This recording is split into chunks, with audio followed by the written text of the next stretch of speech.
Mohammad Yunus has started mango diplomacy with China. দিল্লির আম প্রেমীদের মন এখন বেশ খারাপ, কারণ বাংলাদেশের সুস্বাদু চাঁপাইনবাবগঞ্জের আম এবার আর ঢুকছে না ভারতের উপহার বাক্সে, বরং সেই আম উড়াল দিয়েছে সোজা চীনের বাজারে। সাথে এনেছে বৈদেশিক মুদ্রা আর কূটনৈতিক বার্তা। দীর্ঘদিন ধরেই প্রতি বছর গ্রীষ্মের শুরুতে বাংলাদেশের প্রধানমন্ত্রী ভারতের রাষ্ট্রপতি, প্রধানমন্ত্রী ও গুরুত্বপূর্ণ ব্যক্তিদের উদ্দেশ্যে উপহারের আম পাঠাতেন। ম্যাঙ্গো ডিপ্লোম্যাসি হিসেবে পরিচিত এই প্রথা ছিল দক্ষিণ এশিয়ার কূটনীতির এক মিষ্টি দিক।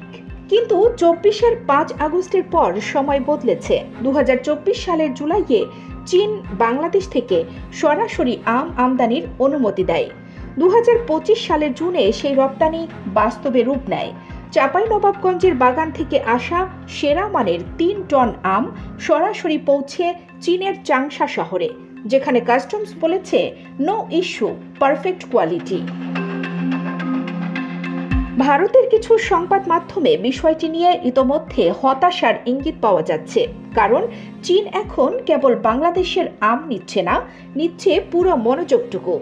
বিশ্লেষকদের মতে এটি দক্ষিণ এশিয়ার ভূকূটনৈতিক ভারসাম্যে এক নতুন মোড়।